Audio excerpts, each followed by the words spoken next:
Welcome back. आप देख रहे हैं पब्लिक के बीच से, देश के युवाओं के बीच से आजादी के इस अमृत काल में देश का सबसे भरोसेमंद कार्यक्रम ये देश है हमारा।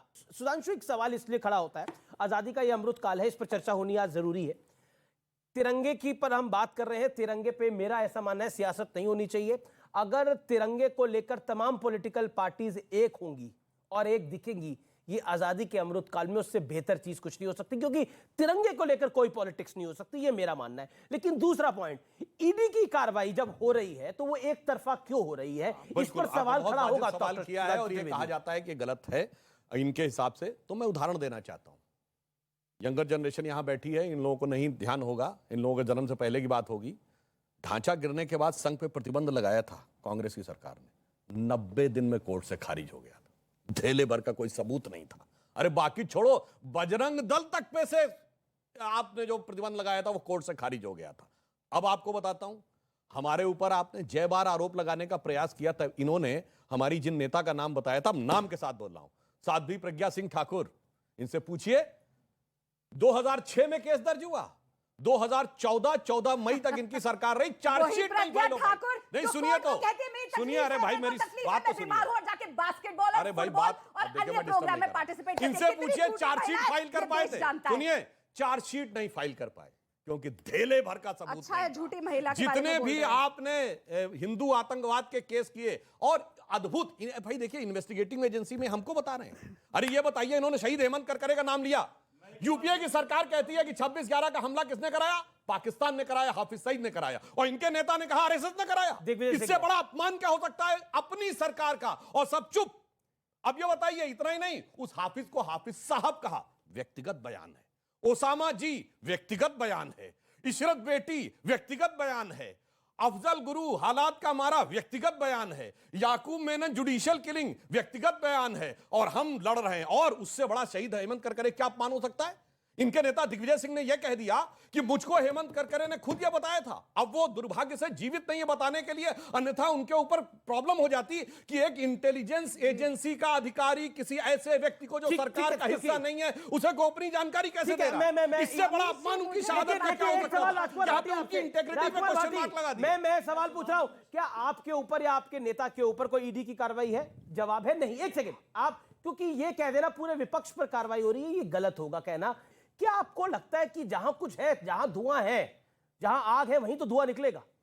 देखिए, उत्तर प्रदेश में भारतीय जनता पार्टी की सरकार बनने के तुरंत बाद माननीय योगी आदित्यनाथ जी ने जो अखिलेश जी की सरकार के दो शानदार काम थे, गोमती रिवर फ्रंट और आगरा लखनऊ एक्सप्रेसवे, दोनों की सीबीआई से जांच कराने के लिए संस्तुति की थी। और राइट संस्था ने इस एक्सप्रेसवे की जांच की और उसकी रिपोर्ट में पता आपको क्या है?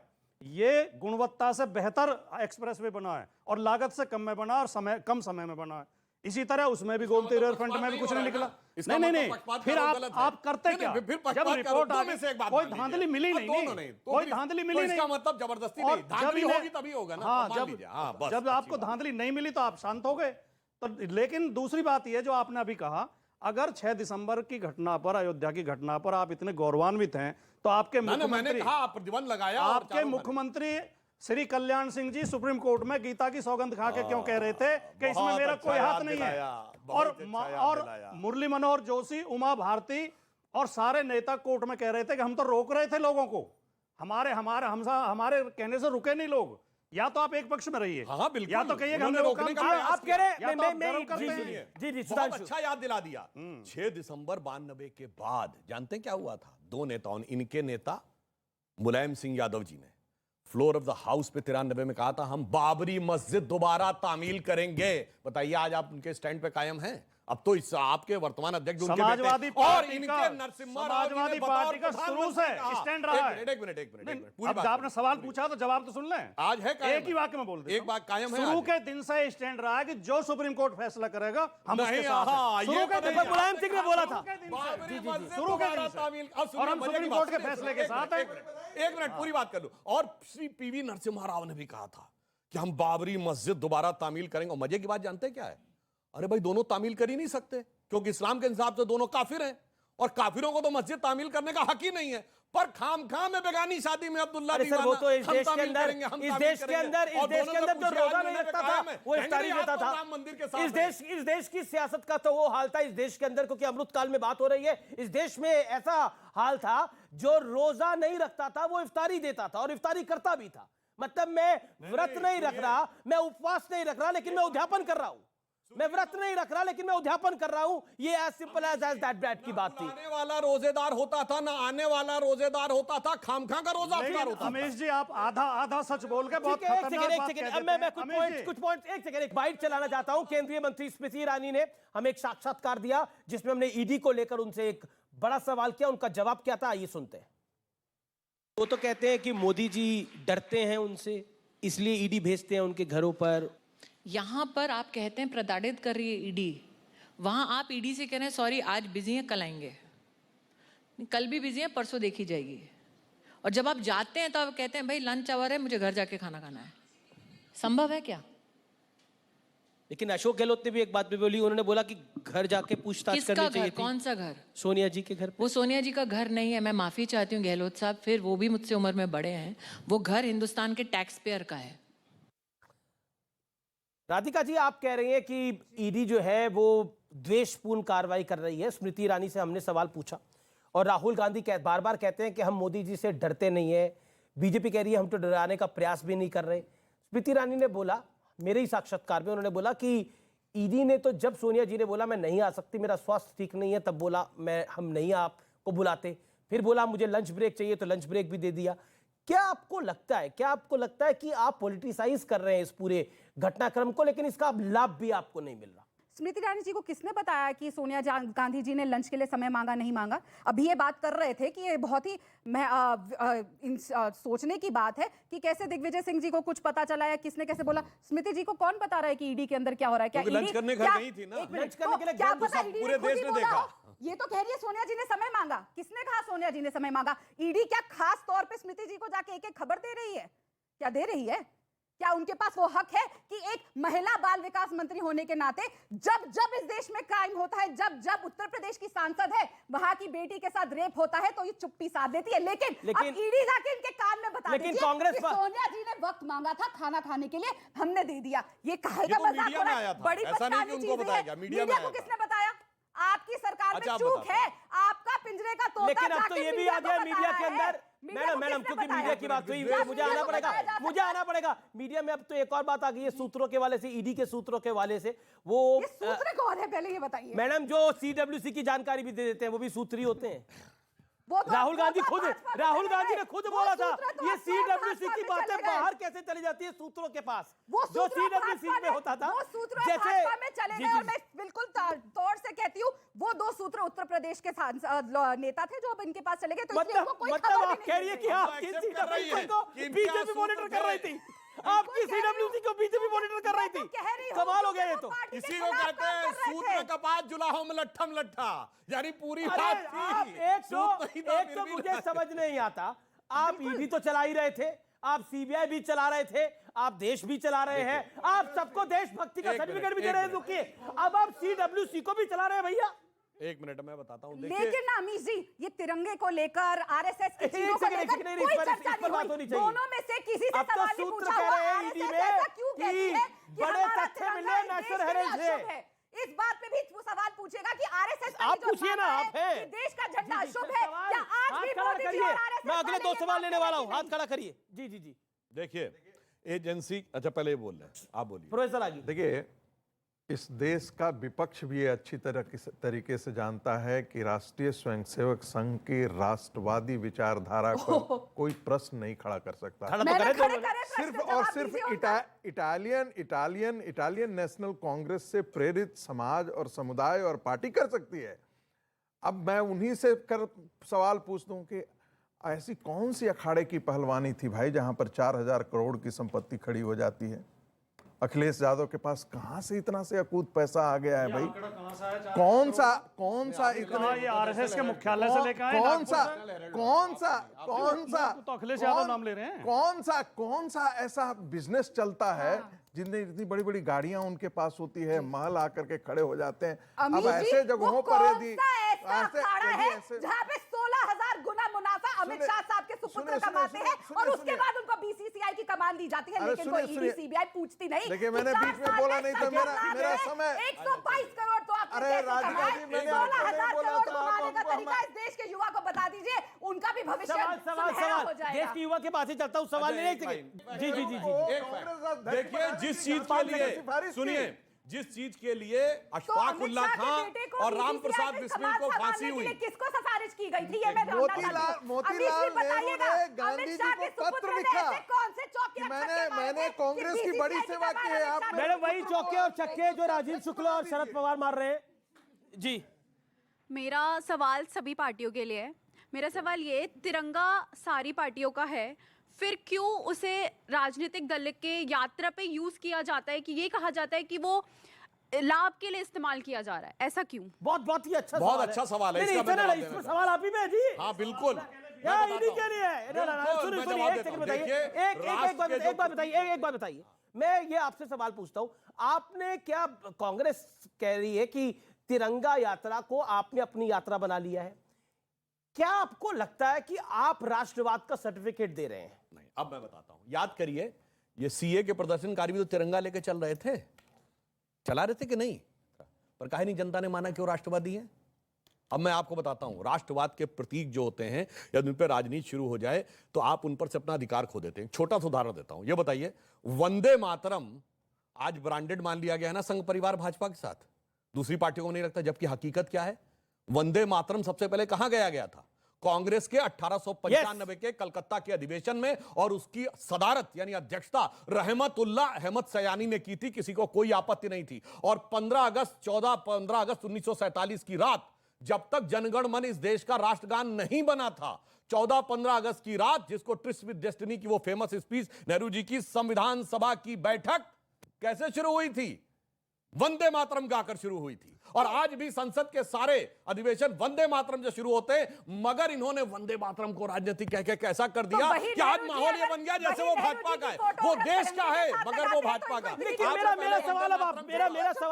मेरा सवाल अब बाकी दोनों पॉलिटिकल पार्टी से है जो यहां पर है। मैं जिम्मेदारी से आपसे सवाल पूछ रहा हूं, क्या तिरंगे की तस्वीर सीधे तौर पर नहीं लगाई जा सकती थी बिना पंडित नेहरू के? मेरा सवाल बहुत सीधा है, क्यों नहीं लगाई जा सकती? क्या इनके जो विचारधारा के मुखिया हैं वो अभी तक क्यों मुखिया साहब ने अपनी इन्होंने तस्वीर क्या क्यों लगाई नहीं किसी के साथ? मैं पूछ इन्होंने रही हूँ। तिरंगे की तस्वीर लगाई, तो इसका आप मतलब ये कह तिरंगे रहे की हैं कि तस्वीर हमारा लगाइए। आरएसएस से कुछ लेना देना नहीं है, ये कह रहे हैं कि मोदी जी कभी भी तिरंगा RSS के महत्वपूर्ण प्रचारक है, नहीं रहे। तिरंगा क्या मोदी जी महत्वपूर्ण कभी है, RSS पंडित के नेहरू प्रचारक महत्वपूर्ण नहीं है। रहे? क्या मोदी ये जी क्या कभी कर रहा है RSS के कांग्रेस पार्टी को? प्रचारक नहीं रहे? अरे! क्या मोदी जी कभी RSS के प्रचारक थे या नहीं थे? थे, इसमें क्या तो शक है?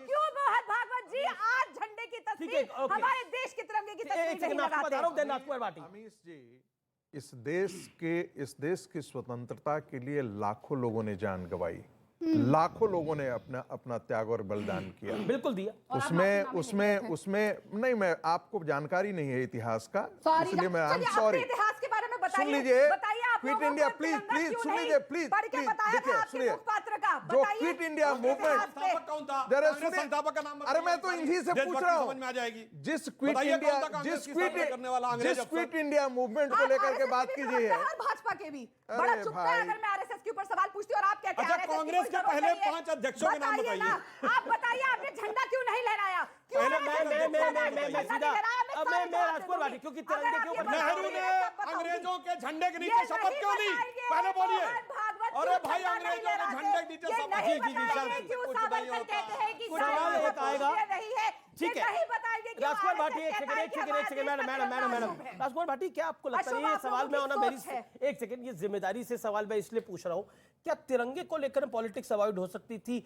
इसमें भाजपा का तिरंगा, सपा का तिरंगा, कांग्रेस का तिरंगा, तिरंगा तो एक ही है।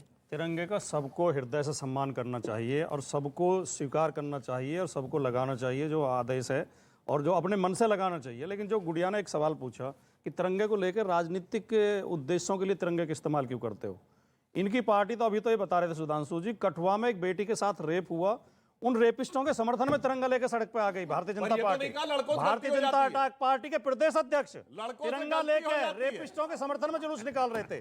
और वहां पे झारखंड में एक वो हुई, मॉब लिंचिंग हुई, वहां तिरंगे का इस्तेमाल कर रहे थे। तो तिरंगे का दुरुपयोग तो भारतीय जनता पार्टी मैं कह रहा हूं, करती है आप और नहीं होना सुनिए, चाहिए। राजनीतिक। जी, जी, एक जी। मिनट राजनीतिक लेकिन- जवाब देता हूं। जी, जी। देखिए, खाली तिरंगा हो उसमें राजनीति है या तिरंगे के साथ कोई नेता हो उसमें राजनीति है? ये इसमें और public वह opinion नेता, राय दे। सुनिए। एक एक करके मैं 3 लोगों और खाली सुनिए, तिरंगा एक या लाइन उसके साथ कोई नेता होना चाहिए? नहीं कोई अपना हाथ खड़ा कर। खाली तिरंगा, अच्छा, और क्यों? सुनिए, नेशनैलिटी है उसमें खाली तिरंगा होना चाहिए। अगर आपके तिरंगे पे एक नेता की भी फोटो चलेगा? हम बचपन से इसको जानते हैं, किसी नेता को नहीं। खड़े नेता खड़े होके बोले, खड़े होके बोले। नेता हर साल चेंज होगा, 5 साल में चेंज होगा, तिरंगा हमारा चेंज नहीं होगा। ये नेशनैलिटी है हमारी। तिरंगा हमारे देश की शान है, वो कोई सियासत का टॉपिक नहीं है जिसको कि हम लोग अपने फायदे के लिए उसको यूज करें। जी, अच्छा पॉइंट है आपका। जी, आप क्या कहना चाहती है? सर, तिरंगे को अगर हम पॉलिटिक्स में इन्वॉल्व कर रहे हैं तो कहीं ना कहीं हमारे शहीदों की बेइज्जती करने जैसा बात हो रही है, क्योंकि आजादी का अमृत काल चल रहा है। इस टाइम पे हम अपने आप तिरंगे की फोटो नेता के साथ देखना चाहते हैं? सिर्फ तिरंगा? सिर्फ तिरंगा। सिर्फ तिरंगा। जी देखिए, सबसे पहले तो मैं ये बताना चाहता हूँ कि ये है तो हम हैं, अगर ये नहीं है तो हमारे भी कोई वजूद नहीं है इस दुनिया में। जी हाँ, देखिए, मैं एक बात जी, कहना एक चाहूंगा। पॉइंट, एक देखिए, पब्लिक की तरफ से ओपिनियन निकल के आ रही है। नहीं, आप मगर फिर भी नेता होना क्यों जरूरी था कांग्रेस के लिए? नेहरू जी का होना क्यों जरूरी था? क्योंकि वो एक प्रेरणा देते हैं। क्या प्रेरणा देते हैं? वो भारत के पहले प्रधानमंत्री थे जिन्होंने अपनी अध्यक्षता में बनी कमेटी के द्वारा अपने को भारत रत्न अर्पित किया था। हम लोग कहते हैं ना, तेरा तुझको अर्पण क्या लागे मेरा। इनका है कि तेरा मुझको अर्पण क्या लागे तेरा। फिर इंदिरा गांधी जी ने भी अपने को भारत रत्न समर्पित किया था अपनी बनाई कमेटी से। फिर वो उससे एक स्टेप आगे गई थी, उन्होंने इंडिया इज इंदिरा कह दिया था। तो फिर उसके बाद आगे बढ़ते हुए जब आए, तो आज अगर राहुल जी ने और इन्होंने सोनिया जी ने नेशनल हेराल्ड जो नेहरू जी के द्वारा स्थापित था, घर का मामला था, आपने ले लिया संपत्ति, उसमें क्या फर्क पड़ता? सब तो घरे का है। वो प्रेरणा तो दिखाई पड़ रही ना उस झंडे सुधांशु के जी, साथ। उसमें भी बहुत सारे लोगों ने कंट्रीब्यूशन किया था। वही वो तो मैं सिर्फ कह रहा हूं ना, नेहरू वो ने अच्छा नहीं ठीक है, था। राजनीति का खेल। बिल्कुल नहीं था। पंडित नेहरू के साथ आप स्वतंत्रता तिरंगा का लगाते सारा हैं। संग्राम आप तिरंगा ज्यादा मेरा महत्वपूर्ण है निजी आजादी के मामला था, अमृत मेरे काल के परिवार अंदर। का, ये मेरी राय झंडे के की अंदर, फोटो मेरी राय के अंदर आजादी के इस अमृत काल में हमें विक्रम साराभाई को याद करना चाहिए। आजादी के इस अमृत काल में हमें अब्दुल कलाम को याद करना चाहिए। नहीं, आजादी के इस अमृत काल में डॉक्टर कलाम, मैंने बोला डॉक्टर अब्दुल कलाम को याद करना चाहिए। आजादी के इस अमृत काल के अंदर हमें नाम्बी नारायण जैसे रॉकेट साइंटिस्ट को याद करना चाहिए। आजादी के इस अमृत काल के अंदर हमें विक्रम बत्रा, शहीद विक्रम बत्रा को याद करना चाहिए। आजादी के इस अमृत काल के अंदर नहीं, हमें इन सबको याद करना चाहिए। लेकिन आजादी के इस अमृत काल में तिरंगे के ऊपर भी आप नेता की फोटो देखना मैं जवाब चाहते हैं? दूं? क्यों? मैं जवाब दूं? अमीश जी, आप हिंदू हैं? सवाल है। मैं भारतीय हूं पहले हूं, फिर मैं फिर हिंदू। अब आप हिंदू जी, हैं? जी, जी। हैं? ठीक है, मैं फिर बोलूंगी। मैं उम्मीद करती हूँ ये भी हिंदू हैं, मैं भी हूँ, ये भी हैं, वो भी हैं। मैं जनता से नहीं पूछूंगी क्योंकि मैं मानती हिंदू भी हूँ। हूँ, हिंदुत्ववादी भी ठीक है, बहुत अच्छी बात है। मैं इसलिए जनता से नहीं पूछूंगी कि हाथ ऊपर करे, क्योंकि मैं मानती हूँ कि हमारा धर्म हमारा निजी मामला है। लेकिन मैं फिर ये बात दोहराऊंगी कि मामला है तो फिर, एक मिनट चुप राहुल रहिए गांधी रागी जी, जनेऊ मैं ओढ़ आपके करके बीच में कहा नहीं है, बोल रही। जी, सुनिए। बहुत बार आपने देखिए, बोली है भाई। अगर ये बार-बार आपने बीच बहुत में- बार बोली सुनिए, है। आपने अरे खुद ही शुरू सुनने कर की दिया बात रखिए। सुनिए, लेकिन हिंदुओं द्वारा ना इसे कभी सम्मानित किया जा सकेगा और ना ही राष्ट्रीय तिरंगे को अपनाया जा सकेगा। ये किसके शब्द थे? ये तो मुझसे ज्यादा पढ़े लिखे हैं जैसे कहते हैं, और आरएसएस के बारे में इनको सब पता है। जब आरएसएस की ये सोच है, क्या ये भी मानते हैं यही बात? क्योंकि ये एक मिनट, आरएसएस एक मिनट, के ही अमीश, मुझे वंशज 10 हैं। सेकंड, और 10 मोदी जी सेकंड, भी 10 सेकंड दिए, आखिरी दौर, आखिरी 2 मिनट, आखिरी 2 मिनट चर्चा के लिए। 10 सेकंड। अरे वो तो उन पार्टी के साथ थे, सत्ता के आप साथ जुड़े आरएसएस हुए को रहते मानते हैं कि नहीं मानते? जो आज भी आप झंडे RSS नहीं फहराते हैं अपने यहाँ। अच्छा, चलिए बड़ी देखिए अब मेरा निवेदन है, और जो देश के युवा हैं वो भी इस बात को साथ देंगे। मेरी आपका साथ चाहिए भैया, मुझे मिलेगा जी। देखिए, अब बड़ी नेगेटिव बातें हो गई। ये हो गया कि ये गलत कर रहे हैं, वो गलत कर रहे हैं। आजादी का ये अमृत काल है, इतना सियासी विष हो रहा है। मैं ये जानना चाहता हूं, आजादी के इस अमृत काल में, आजादी के इस अमृत काल में आपको एक दूसरे की तारीफ करनी है 30-30 सेकंड। एक दूसरे की तारीफ करनी है 30-30 सेकंड। अगर आप करने को तैयार है तो आपको एक दूसरे की पार्टी की तारीफ करनी है भैया। तो अगर आप तैयार है तो मैं इसको शुरू करता हूं। मुझे लगता है कि आजादी के इस अमृत काल में यह अमृत निकल के आना चाहिए। शुरुआत में करता हूं, राजकुमार भाटी ने खुद हाथ खड़ा करा, जोरदार तालियां इनके लिए। पहली बात तो मैं ये एक वाक्य बोल के केवल के ये इस भारत की मिट्टी की ताकत है कि हम में कितने ही मतभेद, सही वैचारिक मतभेद हों, हम आपस में बहस भी कर रहे हैं, लेकिन जब देश पे आ बनती है तो हम सब एक हो जाते हैं और एक होकर लड़ेंगे, आगे भी लड़ेंगे। आपने कहा प्रशंसा करनी है, मैं भारतीय जनता पार्टी की और आरएसएस की इस बात के लिए प्रशंसा करना चाहूंगा। माननीय मोदी जी की प्रशंसा करना चाहूंगा कि वो 50 साल तक तिरंगे को नहीं मानते थे, लेकिन आज उन्होंने तिरंगा स्वीकार कर लिया, इसके लिए उनकी प्रशंसा करूंगा। ठीक है, सुधांशु त्रिवेदी, आपको कांग्रेस की तारीफ करनी है। मैं बिल्कुल ईमानदारी से कहता हूं, हमने 75 साल में एक लंबी यात्रा तय की है, परंतु अभी बहुत कुछ करना बाकी है। तो अटल जी की वह कविता कह के मैं बात समाप्त करता हूं, आहुति बाकी यज्ञ अधूरा, आहुति बाकी यज्ञ अधूरा, अपनों के विघ्नों ने घेरा, अंतिम जय का अस्त्र बनाने नव दधीच हड्डियां गलाएं, आओ मिलकर दिया जलाएं। बहुत अच्छा, बहुत बढ़िया। राधिका खेड़ा, मैं मोदी जी की प्रशंसा करना चाहूंगी क्योंकि किस तरीके उन्होंने से बोला, उन्होंने भी आहुति दी है देश 75 वर्षों में के बहुत किया है। भागीदारी के अंदर। मैं मोदी इन्होंने जी की तारीफ करी है। प्रशंसा, मैं मोदी जी की प्रशंसा करना चाहूंगी किस तरीके से जो इनके लीडर अटल जी की कविता सुनाई, तो अटल जी के नाम ना ले कैसे रह जाएगा। अटल जी ने जिस चीज का विरोध किया उसी चीज को मोदी जी ने अपना सबसे मजबूत हथियार बनाया और करोड़ों युवाओं तक और बच्चों तक पहुंचते हैं अपनी बात। और मैं ये आज आपके माध्यम से और आज अमृतकाल महोत्सव जब मनाया जा रहा है, मैं मोदी जी से, प्रधानमंत्री जी से हाथ जोड़ के निवेदन करती हूं कि आप जिस तरीके से सभी बच्चों से, सभी युवाओं से अपनी मन की बात करते हैं और इस अच्छे तरीके से आईटी का इस्तेमाल करते हैं, उसी तरीके से देश के आगे आके बोले कि हम सब साथ आप मिलकर कह रहे हैं रहें वो मन की और बात करते हैं, वो अच्छी बात है, अच्छी पॉजिटिव बात। कोई भी ठीक है, रिलीजन ठीक हो, है। कोई जी, भी जी, कास्ट जी। हो, हम सब साथ जी जी मिलकर से रहें। ओके। हमें इस अमृत मुश्किल हो रहा है बोलना थोड़ा, नहीं तारीफ नहीं करना। नहीं, कोई मुश्किल नहीं हो रहा है। ये अमृत काल हम आज़ादी का मना रहे हैं। मुझे लगता है कि यदि सारी पार्टियां अपने अपने नेता के प्रति निष्ठा न होकर के, अपने एक परिवार के प्रति निष्ठावान न होकर के, इस राष्ट्रीय ध्वज के प्रति निष्ठावान हो, माँ भारती के प्रति निष्ठावान हो, तो इस भारत का भविष्य बहुत उज्जवल है। जब आप एक परिवार के प्रति अपनी निष्ठा व्यक्त करेंगे और परिवार के तारीफ लिए करनी साथ थी। में, मैंने तारीफ ही किया है, ये तारीफ ही प्रशंसा ही कर रहे हैं। मैं उम्मीद करता हूं कि कांग्रेस और हमारे जो समाजवादी मित्र हैं, एक परिवार के प्रति निष्ठा न व्यक्त करके इस राष्ट्र के प्रति निष्ठा व्यक्त करें, झंडे के प्रति और हमारे लोकतंत्र के प्रति करें जी। तो शायद जी, आपकी तारीफ थोड़ी डिफरेंट थी, मैं ये कहना चाहूंगा। लेकिन फिर भी आप तमाम लोगों का बहुत बहुत शुक्रिया। हमने ये जरूर देखा है कि अगर नरेंद्र मोदी कुछ आह्वान करते हैं तो पब्लिक उसको सुनती जरूर है, उसको सुनती जरूर है। शायद आजादी के अमृत काल में यह सोचने की भी जरूरत है बाकी तमाम पॉलिटिकल पार्टीज को कि वो विश्वास देश की जनता में किस लिए और क्यों आता है, इस पे जरूर मंथन करें। क्योंकि वो सिर्फ ऐसे नहीं आता कि आप बोल देते हैं और हो जाता है, वो इसलिए आता है कि अगर आपका नेता पे विश्वास होता है। फिलहाल इस खास कार्यक्रम में इतना ही। जय हिंद, वंदे मातरम।